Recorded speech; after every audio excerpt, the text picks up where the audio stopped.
Greetings everyone, and welcome to another event of Toys Equals Midlife Crisis Squared. And before us today is the amazing, the silly, the wonderful, the expensive Steel Core Troopers, GIJOE. And what have we got for you today?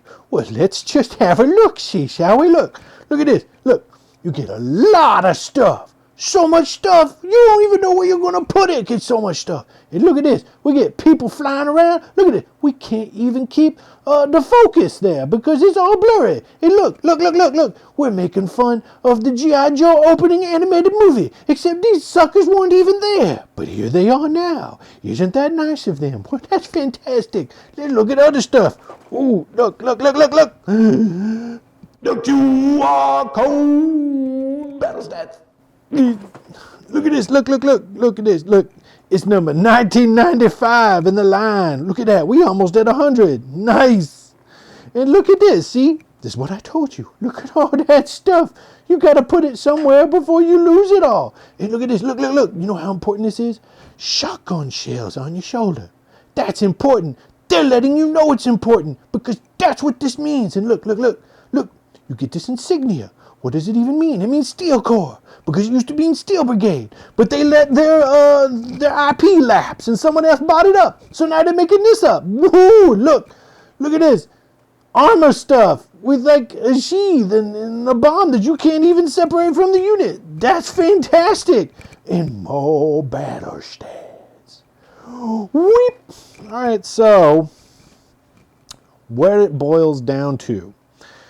I pre-ordered, I was going to army build this because I did not have green shirts for my Joe team, and I have like an army of Cobra. And I just didn't like the idea that I'm going to send an army of Cobra against named characters only, right? I mean, surely you've got agents on your side to do something.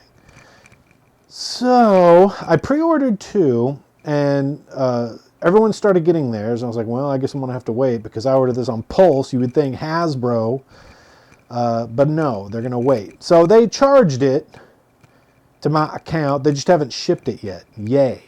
So then I got a gift card for the Amazons, and I saw that this was available on Amazon. I was like, fudge it. I'm just going to get me a third one. Why not?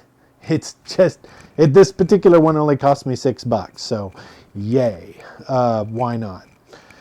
Now, essentially, when these originally came out, this was like, what, 1989? And they were a mail-away figure because essentially Hasbro had all these old figure molds that they basically wanted to get more use out of. So they created a scenario where you would mail in points, but you also had a questionnaire that said, well, you know, what kind of figure do you want? Do you want them to be having these properties or these properties or these properties? And you checked off the boxes, but all that really did was kind of change which upper or lower part the figure had, and there was not much difference. And it was this weird color scheme with the new helmet, and that was it. That's it.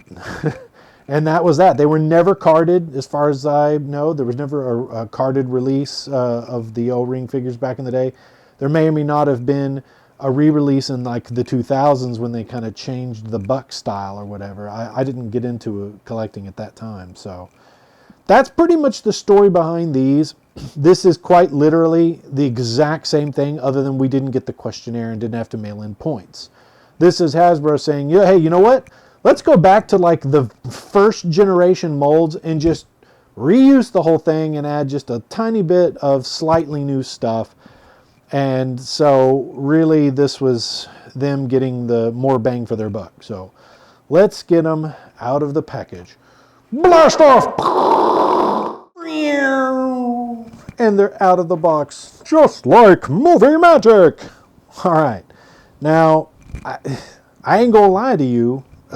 When I took them out for the first time, after seeing all these mediocre and bad reviews, I thought, oh man, what am I getting myself into? You know, first impressions out of the box, I kind of dig them. I do. We're going to get into the particulars of the problems that people have been expressing, like, you know, size differences, and there's perfectly good explanations for that. I think that the ones that people are putting out there are misrepresenting the problem. That's not to say that there isn't a problem. It's just I think they've kind of blown it out of proportion. So, all right. There's a lot to get to, so we're just going to get to it. I'm actually going to go for the male first because he's, in my opinion, has the least of the problems that upset me. So there is some of that. I'm not going to be shilling Hasbro today. But that said, let's look. Okay. First of all, that helmet is a lot more metallic shiny than I thought it was going to be. And I kind of like it. The details are really good. Lots of detail in the armor. Even the Joe Pro is chromed. Ooh, I got some blue schmutz on mine. Oh well. There's them important shotgun shells. He is using the Beachhead figure buck for the top, or Firefly. Your choice, whichever one you think it's going to be. There's that badge again. Lots of details. You've got those pouches. One of them, this does nothing really. It's just a pouch. And then this is the holster. He is using, depending on how you want to put it, it is the Snake Eyes and Timber version 2 legs. Because it has like the ninja, the one that uses the ninja pants, but it's the army boots instead of the ninja boots. And yeah, having this shoulder pauldron, it's a rubbery thing, and it can actually fall off or move. But because they're using these old bucks, you're looking at double pinned elbows and double pinned legs. But good old fashioned stuff. So let's see here. These pauldrons, you would think, are probably going to get in the way of a T-pose. But I guess if you lift them up, it's really not that big of a deal. Sorry if I'm not getting this in camera. It's kind of hard to hold a light and do this at the same time. So yeah, it's not as bad as all that. I mean, Zorana was worse because you really had a lot of trouble lifting these up and they were glued down.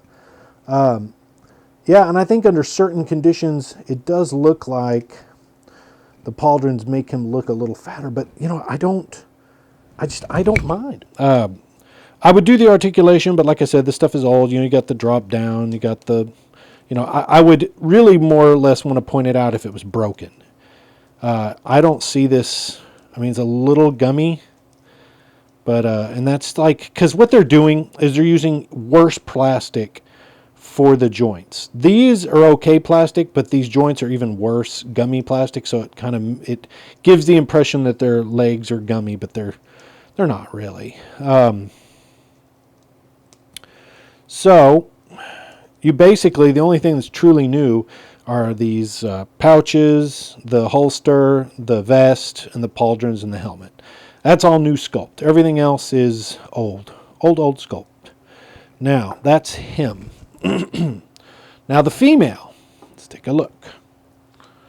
So the female figure is, again, got some of the same details, same kind of structure.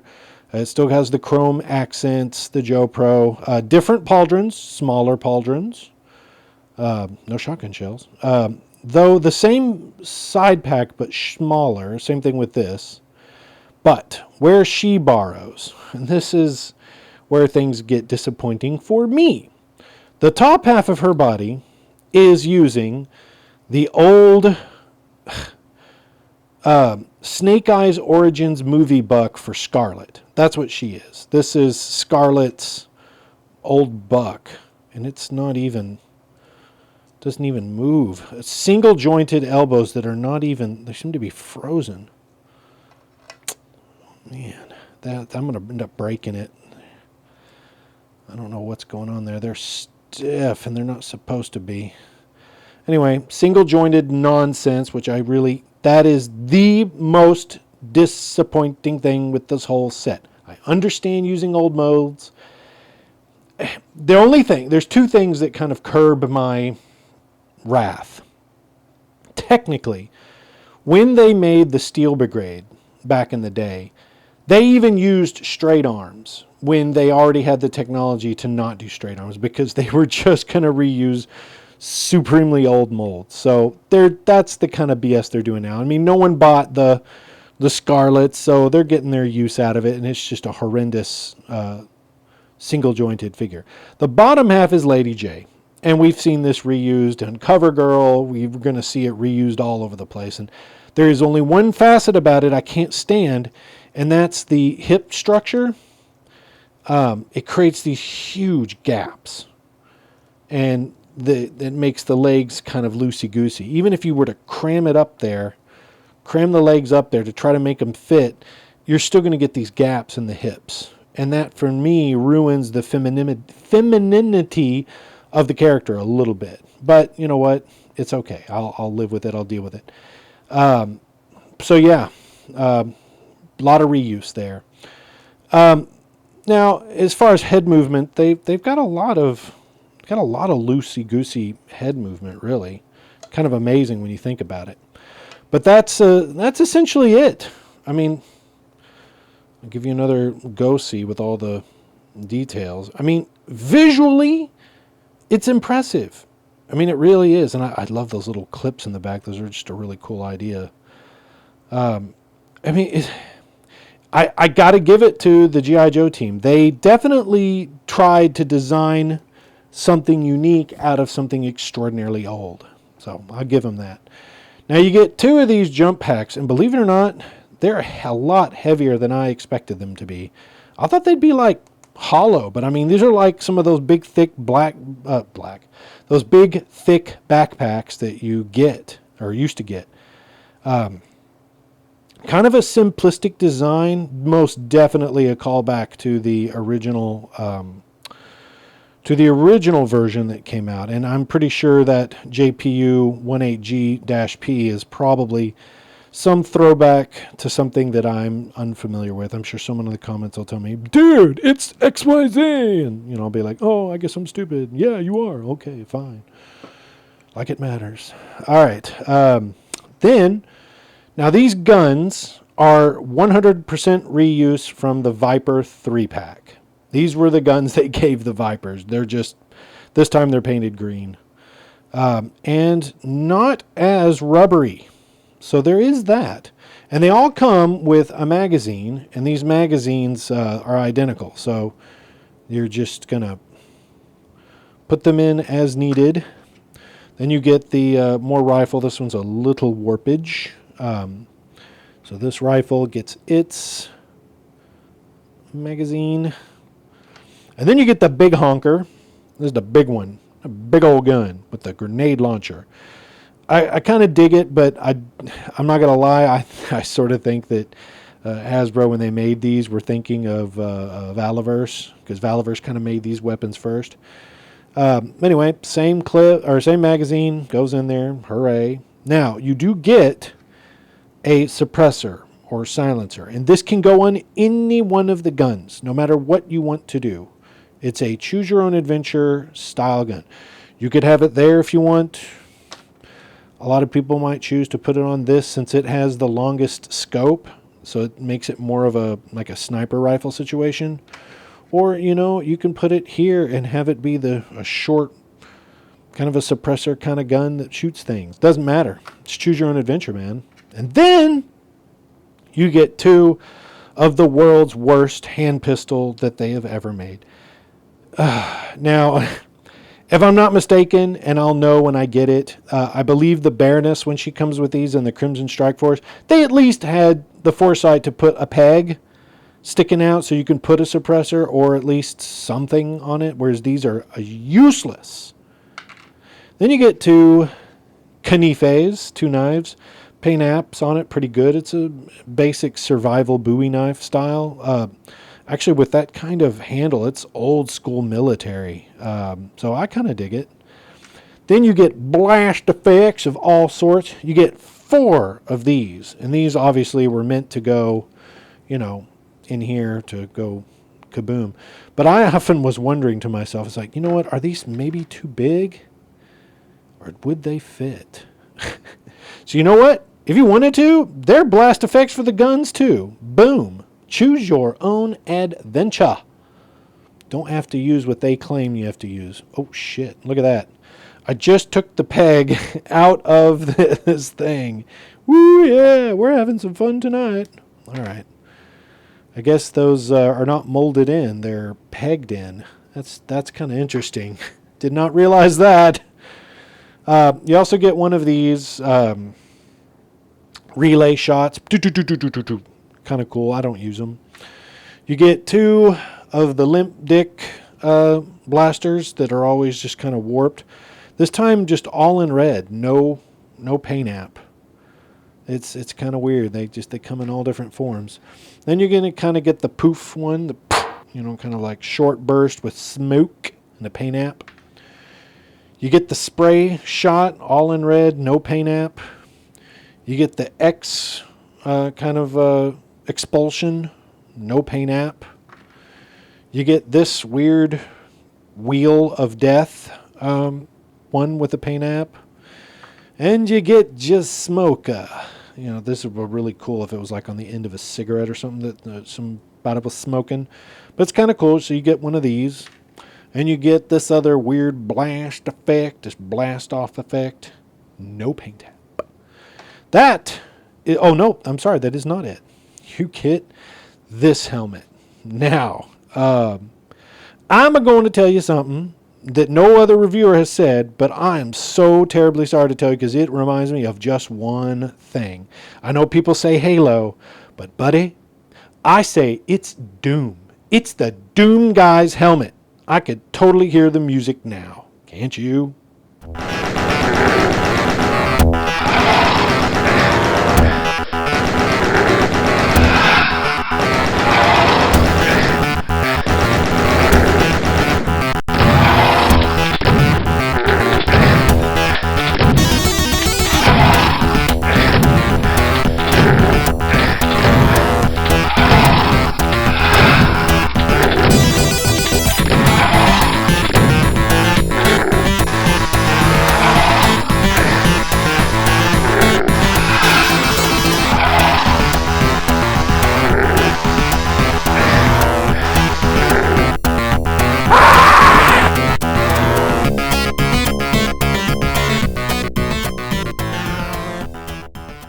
Let's see here. Now I know it's a male and female, but the jump packs are not going to change in size, but the helmets do. So if and you wanted to, you could just pop the little head off, and one of these is smaller than the other, and it just pops on.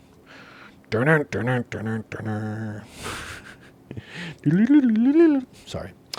Let's load these puppies out and do some comparisons. G.I.Joe will return after these messages. All right, first up in the comparison is to Valaverse, the one who bought up their Steel Corps or Steel Brigade intellectual property.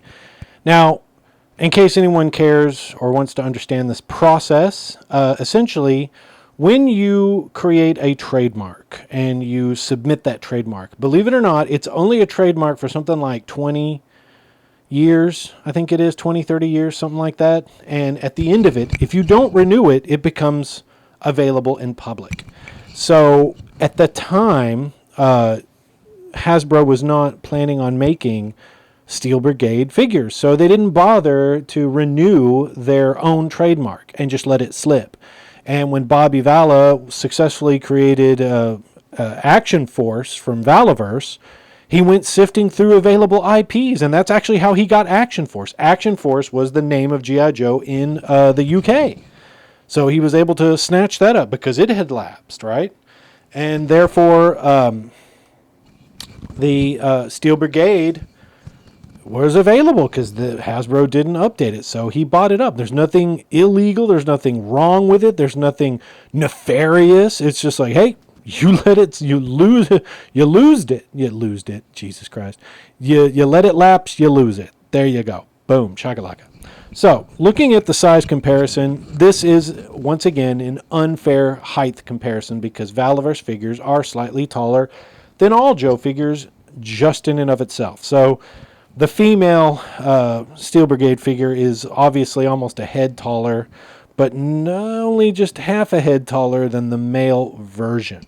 As you can see, the particular differences in the style in which between Valiverse, the Hasbro is using the actual vintage style, which is kind of a squat and wide helmet.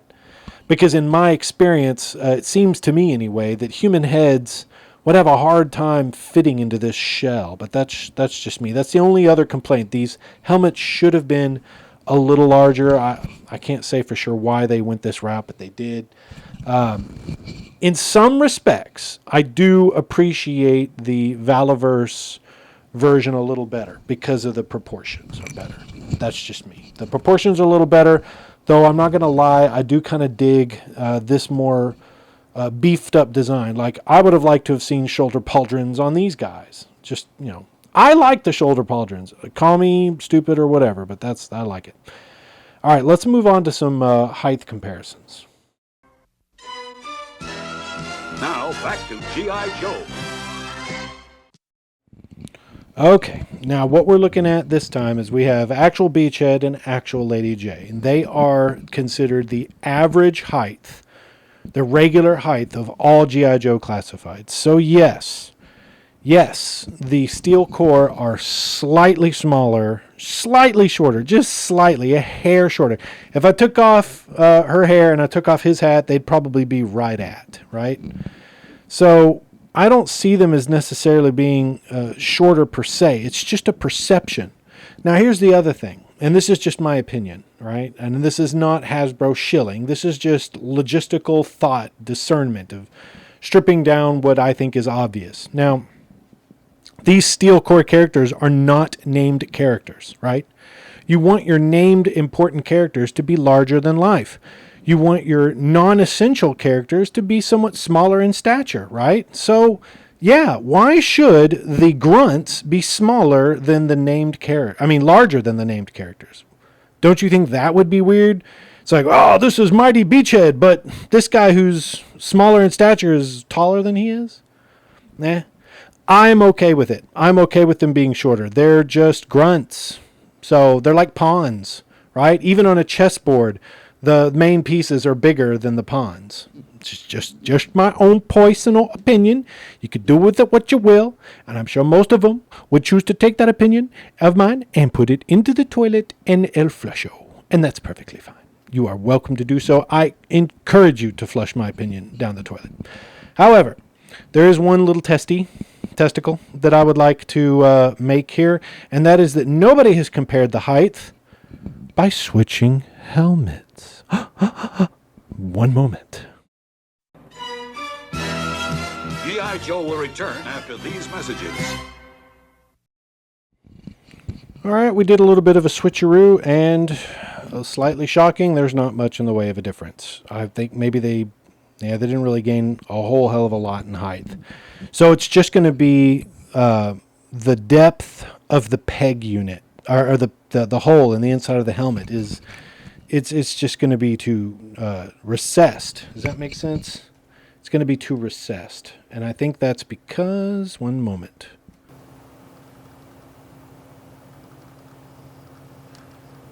So it's way down deep in there, that hole. That just sounds personal, I know. But that is the essential problem. If you were to fill that hole and extend the way it is on the neck, they'll probably look a little bit better in the terms of how tall they are. I think that's where the mistake was made. So now we're going to move on to some other comparisons. Now back to G.I. Joe. Okay, now I want to take a look at one of the taller Joes and then one of the smallest Joes, right? And as you can see, Tunnel right here is essentially the same size as, almost the same size as the female steel core. And look, Gung Ho is just going to tower over him, as he should be, right? So it's not going to be very fair if you're going to, pull up Low Light, who is one of the taller characters, and put it up to him. It's like, yeah, he's going to be taller. Zorana is a little bit one of the taller females. So just be a little fair in size comparison. It's really not as bad as everyone says. So again, get them or don't get them. My biggest complaint for right now is that single jointed arm, because it can burn in hell. Thundercats are loose again. Okay, now here's a comparison that I'm just going to try to do to be very interesting. Yes, I know. This is what has become of my movie Scarlet character. She's now a mutant. And then this was one of my extra falcons. I'm using the Kamakura human head. But here's what I want to find out. Whether or not you can cause damage. No. Let's see. Yeah, no. It's the peg is too shallow. It doesn't fit. It doesn't fit him. Huh, what about the female head? No, that doesn't work either. Oh well, it was worth a shot on that one. Let's see. Yeah, unfortunately I have to pry her head out of here because it was evil. Okay, all right. Oop.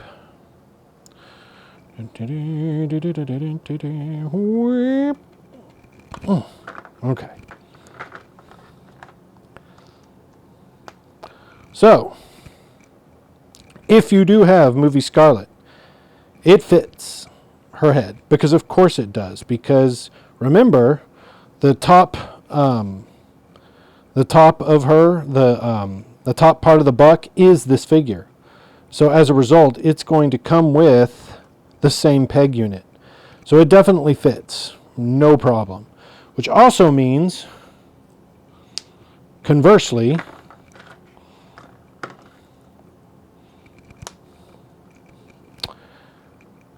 the Scarlet figure head fits perfectly into the steel core buck.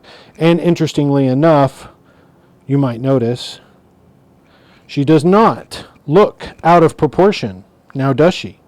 She almost looks as tall as the male steel core. So again, this proves that the problem inherent with the steel core is the helmet. The peg joint in the inside is too far recessed. So if you extend it, you fix the problem. That's, maybe put some stickum in there and maybe extend it, or don't fully seat it. I don't know. I'm just giving you ideas here. So let's move on to photos. Ooh, just one quick note. One thing I wanted to point out. I was just testing other bucks to see whether or not they fit.